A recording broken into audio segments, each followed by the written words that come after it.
Nous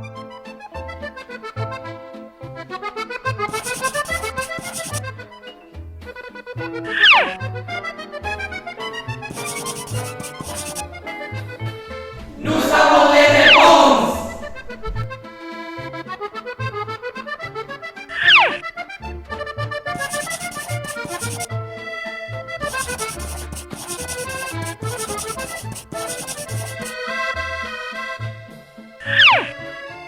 Pourquoi les Français parlent-ils toujours du temps qu'il fait? Bonjour, ça va? Très bien, et vous? Ça va. Mais quelle chaleur aujourd'hui, hein? Oh là là, oui, on se croirait dans un four. Exactement. Mais ils ont dit qu'il ferait plus frais demain. J'espère. Allez, bonne journée. Merci, vous aussi. Merci. Voilà la conversation minimale entre deux voisins, deux collègues, deux personnes qui se connaissent bien ou juste un peu, quand elles n'ont pas le temps de parler davantage. Pourquoi parler du temps qu'il a fait, qu'il fait ou qu'il va faire? En Europe, le temps change beaucoup selon les saisons. Il fait froid en hiver, il fait chaud en été, il pleut beaucoup ou pas du tout, il neige, il y a du vent, il grêle. En hiver, les nuits sont très longues. En été, les journées sont très longues. Au printemps, des groupes de canards, de grues et d'autres grands oiseaux traversent la France et l'Europe du sud vers le nord. En automne, du nord vers le sud. Il y a toujours quelque chose à voir dans le ciel. Observer le ciel peut être très important. Dans l'Antiquité gréco-romaine, une période de 1000 ans qui est la principale source de la civilisation européenne, on essayait de deviner l'avenir. L'un des moyens était la divination par l'observation des phénomènes naturels. Le vol des oiseaux, les étoiles filantes, les éclairs et le tonnerre. Ensuite, en France, les agriculteurs savaient deviner le temps à venir en regardant le ciel et la température. Ça leur permettait d'organiser leur travail de plantation et de récolte. Leur expérience se retrouve dans des proverbes, comme « Noël au balcon, Pâques au tison ». S'il fait doux à Noël, il fera froid à Pâques. Aujourd'hui, en ville, on regarde la météo à la télé ou sur son smartphone pour savoir comment s'habiller le matin. C'est aussi utile pour organiser ses activités du week-end. Si la météo annonce de la pluie, on ne fera pas de pique-nique. S'informer du temps qu'il va faire est donc utile. Et c'est gentil de partager ce type d'informations avec les autres. En plus, c'est l'occasion de faire une chose que les Français adorent, échanger des opinions. Et cette fois, ils sont souvent d'accord.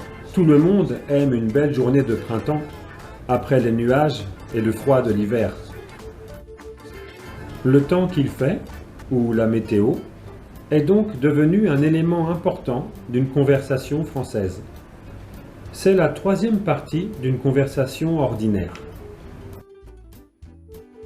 La première partie est l'échange des salutations. Bonjour. Bonjour. La deuxième partie est l'échange des ça va. Ça va? Ça va, merci. Et vous? Très bien, merci. Cette partie est très brève, parce qu'on dit toujours que ça va, même si ça ne va pas. Ça va? Ça va. Le temps est donc le premier sujet de conversation. C'est donc aussi la première occasion d'échanger des opinions et de partager des émotions, mais sans risque de conflit, car on est à peu près d'accord. Quel froid de canard. Oh oui, je dirais même quel froid de loup. Parler du temps permet d'avoir une bonne conversation, même avec quelqu'un qu'on ne connaît pas. Par exemple, une personne qui attend l'autobus à côté de nous. Que l'on soit en présence d'une personne connue ou inconnue, on n'aime pas rester plusieurs secondes sans parler. Pour beaucoup de gens, le silence est inquiétant. Et il y a autre chose. Souvent, quand on ne parle pas, ça veut dire qu'on est triste ou qu'on est fâché. Il faut donc parler, établir la communication. Et si on veut continuer la conversation, on peut facilement commencer avec le temps et continuer avec les activités. Bonjour. Bonjour. Ah, il a fait chaud hier. Oh oui, très chaud. J'ai emmené mes enfants à la piscine. Ils se sont bien amusés. Ah oui? Vous avez des enfants? Ils ont quel âge?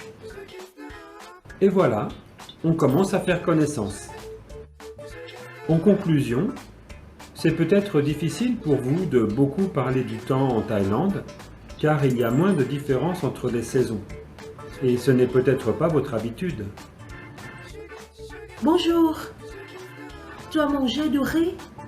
กินข้าวหรือยังคะ Mais pour les Français, parler du temps est une habitude très forte. Si vous restez silencieux, ou si vous répondez juste « oui », votre interlocuteur français vous trouvera bizarre. Bonjour, ça va? Oui. Ah, il fait chaud, hein? Oui. Mais attention, si au contraire, vous l'interrogez trop directement sur ses activités, Bonjour, ça va? Très bien, merci. Qu'est-ce que tu as fait hier soir? ou sur sa vie privée, Bonjour. Bonjour. Vous avez des enfants? il vous trouvera trop direct. Alors, dites quelques mots sur le temps au début de la conversation et votre interlocuteur français sera plus à l'aise. Tu as vu ces nuages? Je crois qu'il va pleuvoir. Oh oui, c'est bien possible. Vous pourrez ensuite parler plus facilement d'autre chose. On résume. D'abord, la conversation de base entre deux personnes qui ne se connaissent pas, deux inconnus. Bonjour. Bonjour. Ah là là, quel temps, hein? Oui, je crois que l'hiver arrive. Oui, il est en avance cette année. Pour la conversation entre personnes qui se connaissent déjà, c'est-à-dire à partir de la deuxième rencontre, il faut ajouter l'échange des « ça va » en deuxième position. Bonjour, ça va? Ça va et vous? Ça va, merci. Et finalement, on peut parler de la pluie et du beau temps. Oh, tu as vu ces nuages? J'ai l'impression qu'il va pleuvoir. Oh, j'espère que non. Je n'ai pas mon parapluie.